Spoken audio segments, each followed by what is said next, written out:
बोलूँगा तो ज़रूर सब कुछ बोलूँगा, क्योंकि हमको पता है कि हम क्या जानते हैं। लेकिन एकाएक कैसे हो गया? जो बंदा स्कूल का उद्घाटन करने वाला है, 6 तारीख को उद्घाटन है मेरा, 15 दिन पहले हमारा सब काम चल रहा है, उस पीरियड में भी मेरा काम चल रहा है, स्कूल का सारा चीज़ हो रहा है, सारा फोकस हम लोग कर रहे हैं, फिर बीच में आया कैसे? क्यों हुआ? और आप बनते हैं कि मैच्योर्ड हैं, आप मैच्योर्ड नहीं हैं। आपकी मैच्योरिटी की पता कब चलता है? जब आप स्टेज पर आते हैं। और मैं देखा हूँ कैसे ऐसे लोग अपना मैच्योरिटी दे रहा है, एक बार में बात कहता है, दूसरे बार में सॉरी बोलता है, तीसरे बार में ऑडियंस से भी माफ़ी मांगता है। इसकी क्या ज़रूरत है? कहीं ना कहीं तो है, इसका बीजारोपण कहीं ना कहीं हुआ है, और मैं उसके तह में जा करके पता लगा रहा हूँ। ऐसा नहीं हूँ कि मैं यहाँ बैठा हूँ, मैं यहाँ से लेकर के वहाँ तक, जहाँ से शुरुआत हुआ है वहाँ तक भी मैं पहुँच जाता हूँ। लेकिन अभी मीडिया में आने की कोई ज़रूरत है हमको नहीं है। अगर दो परिवारों के बीच में अगर कुछ हुआ है तो दोनों परिवारों को संभालने की जिम्मेवारी गार्जियन पर होता है। ऐसा नहीं है कि मार्केट में उसका ये करेंगे। एक दिन में इज्जत नहीं ना बनती है, इज्जत बहुत मुश्किल से बनती है। आज हम लोग जो इज्जत बनाए हैं समाज में, जो चीज़ हम लोग कमाए हैं, 1 मिनट में थोड़े ख़त्म हो जाएगा। कुछ सिखाते हैं, ये बोल के नहीं बोलते हैं कि हम सिखाते हैं, लेकिन वो सिखाते हैं कब? जब हम स्वीकार करते हैं कि हम उनसे सीख रहे हैं। ये सिखाने और सीखने में बहुत बड़ी टेक्निक है। आप एक्सेप्ट कर रहे हैं कि हम एक दूसरे से सीख रहे हैं। वक्ता ये नहीं बोलता है कि हम तेज हैं, मैंने मान लिया, मैंने एक्सेप्ट कर लिया। अरे भाई, बालू के भीत पर बना हुआ दीवार बहुत दिन तक नहीं टिकता है, और यहाँ पर जिसकी बुनियाद ही सही नहीं है, जिसके बुनियाद में ही बहुत तरह की गलती है, वो आ करके आपको शिक्षा देने का काम करता है कि मैंने ये सोचा, मैंने ये किया, मैंने ये सोचा और मैंने किया। क्यों? तुम तो उसी समय तुम्हारे औकात का पता चल जाता है, तुम्हारे समझदारी का पता चल जाता है, तुम्हारे इंटेलिजेंट कितने हो। तुम क्या कर रहे हो? तुम साजिश कर रहे हो। क्यों साजिश? इसलिए कि अगर कुछ बोल रहा हूं और मेरे नेशनल प्रेसिडेंट कुछ हैं, इसके बीच में मैं किसी से अपने अध्यक्ष से बोल रहा हूं, तो अध्यक्ष मेरा क्या करेगा? मेरी बात को मेरे प्रेसिडेंट से सुलझा के रखेगा। तो मेरा प्रेसिडेंट यहां पर क्या कर रहा है? उसकी नीयत में मेरे प्रति खोट है, और उसको क्या कर रहा है कि वो रिकॉर्डिंग कर रहा है, क्योंकि उसको उसके बात पर विश्वास नहीं होगा, उसको प्रूफ चाहिए, उसको प्रूफ चाहिए। अब मेरा जो प्रेसिडेंट है उसको प्रूफ की जरूरत नहीं है। ये तुमको पता चल गया कि ये बंदा बीच वाला ये प्रूफ जुगाड़ करने में है, सबसे ज्यादा क्योंकि इसको जुगाड़ करना है, अपना भी काम, इसको इस पर टिका हुआ है। प्रूफ पे। इसके बात पर किसी को विश्वास नहीं है, ये अविश्वासी आदमी है। हमारे यहाँ कोई रिकॉर्डिंग नहीं होता, कोई प्रूफ की जरूरत नहीं होता है। मेरी जुबान मेरा प्रूफ है, मेरी साख ही मेरी इज्जत है।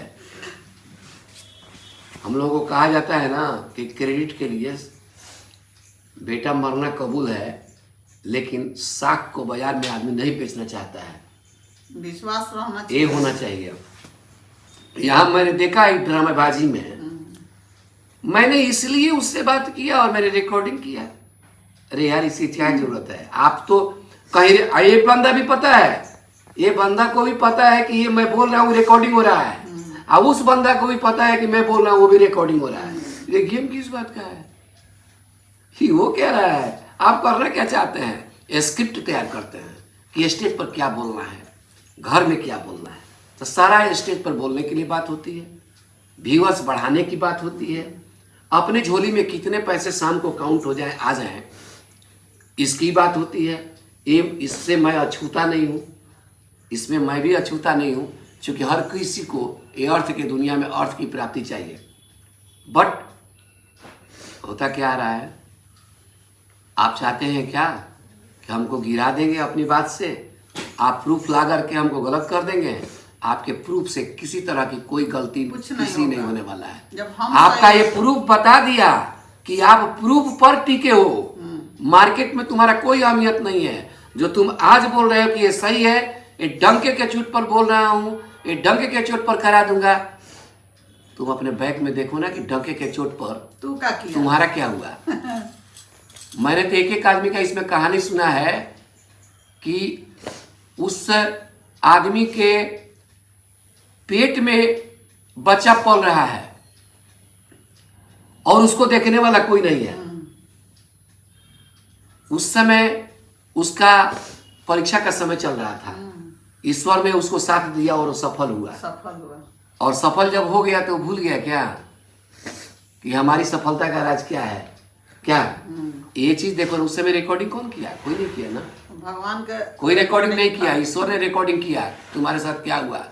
और वो भी अपने लोग, ऐसा नहीं है कि अपना पराया नहीं होता, अपना पराया होता है तभी ये शब्द बना, और अपना और पराया विलोम शब्द बना, तो अपना तो होता ही है। तो इस तरह की बात हुई है और हम आज भी दृढ़ रूप से दृढ़ता के साथ हम टिके हुए हैं और आज भी हम लोग काम कर रहे हैं और कल भी करेंगे। और आज पहली बार ये बोले हैं इस मैटर पे। मैं इस मैटर पर अभी बहुत कुछ बोलूँगा। अभी मैं आपको अगर जानना चाहिए तो मैं आपको बताऊंगा।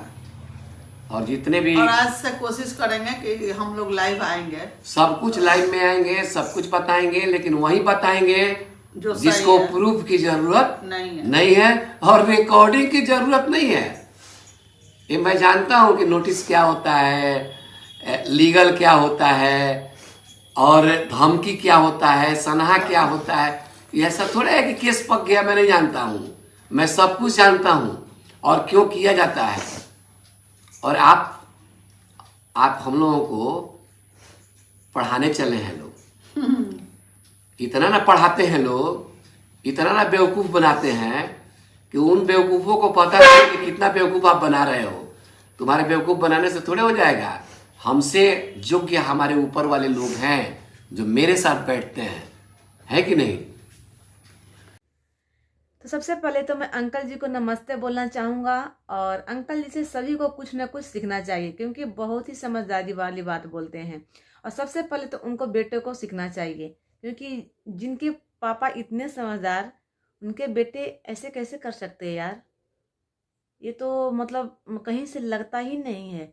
चलिए वक्त की बात है, लेकिन अंकल जी ने बहुत ही अच्छा जवाब दिया है और इनडायरेक्टली धो डाला है सामने वालों को।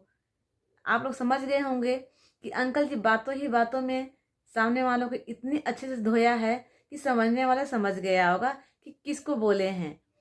तो मुझे तो बहुत ही अच्छा लगा अंकल जी का बात। और अंकल जी सच में बहुत ही अच्छी बात बोलते हैं, बहुत कम बोलते हैं और बहुत ही अच्छी बात बोलते हैं। तो कम बोलने वाला आदमी ही बहुत ही सटीक जवाब देता है, जो कि अंकल जी देते हैं। और आज इतने मैटर में अंकल जी कभी भी नहीं बोले थे। इतने दिन से कंट्रोवर्सी चल रहा है उनके बेटे का, लेकिन फिर भी अंकल जी नहीं बोले थे। आज अंकल जी ने बोला है, जो कि बिल्कुल परफेक्ट बोला है। बालू की दीवार कितने दिन तक चलेगा? बालू की दीवार ज़्यादा दिन तक नहीं चलती है, ठीक है। तो ये शायद उनके बेटों को समझ जाना चाहिए कि हाँ, मेरे फादर, मेरे पिताजी क्या बोल रहे हैं और किन को बोल रहे हैं। और उनके बेटे को तो समझ ही गए होंगे, लेकिन बेटे के साथ में जो जुड़ा है ना, उनको भी समझ जाना चाहिए कि क्या बोल रहे हैं, किन को बोल रहे हैं, ठीक है ना। तो हम लोग तो भाई समझ गए हैं। मैं आप लोग भी समझ गए होंगे, जितने लोग वीडियो देख रहे होंगे, कि अंकल जी ने किसको बोला है। तो चलिए, जो समझदार होंगे वो समझ गए होंगे कि अंकल जी ने किसको बोला है, और बहुत ही परफेक्ट बात बोली है। तो चलिए, धमकी देने वालों को धमकी देते रहिए और देखते रहिए, और जिसका जो काम है वो करते रहेगा। और मनीषा भी अब मूव ऑन हो रही है। मनीषा भी बहुत ही मूव ऑन का होने का प्रयास कर रही है और अपने एक नया चैनल बना ली है। मुझे बहुत खुशी हुआ कि मनीषा अब नया चैनल बना ली और बहुत जल्दी उस पर, अभी मैं जस्ट देखी थी तो उस पर 20K सब्सक्राइबर हो गए हैं और जल्दी ही उसका 1 मिलियन हो जाएगा।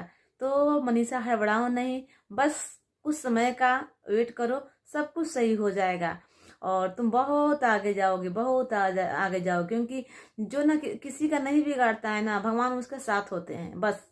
और कुछ नहीं सोचो, ऊपर नीचे सोचो, बस अपने काम पर फोकस करो और भगवान तुम्हारा साथ जरूर देंगे। तो चलिए, वीडियो अगर अच्छा लगे तो लाइक शेयर सब्सक्राइब कीजिएगा और अंकल जी के बातों से कुछ जरूर सीखिएगा, क्योंकि मुझे तो नहीं लगता है कि अंकल जी कहीं भी गलत बोले हैं, बिल्कुल परफेक्ट जवाब दिए हैं। ठीक है, तो चलिए बाय बाय, मिलते हैं अगले वीडियो में।